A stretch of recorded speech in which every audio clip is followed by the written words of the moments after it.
Welcome to Blizzard Fire. We hope this video helps fire up your solution. In this video, I will explain how to connect your Shopify store with Meta Business Suite.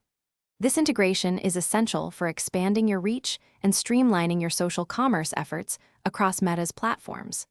The process involves a few straightforward steps, primarily utilizing the official Facebook and Instagram by Meta app within your Shopify admin.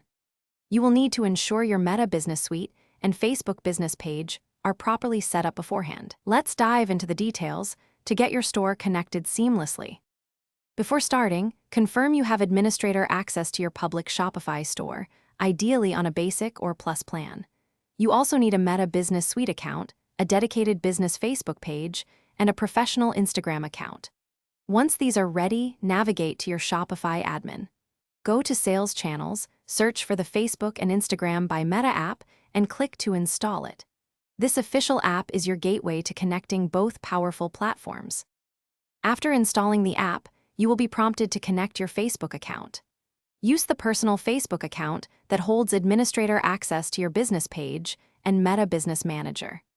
Next, carefully select the appropriate Meta Business Manager account and the specific Facebook page you wish to link.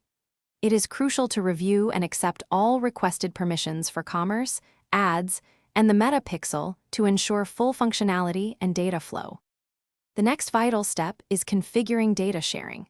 We recommend selecting Enhanced or Maximum to leverage Meta's latest advertising technology and share the most comprehensive data. You will also create or connect your Meta Pixel, a small piece of code essential for tracking customer activity and optimizing your ad campaigns. Once connected, your entire Shopify product catalog will automatically synchronize with Meta's Commerce Manager, making your products available across Facebook and Instagram. Thanks for watching. If you found this helpful, don't forget to like and subscribe.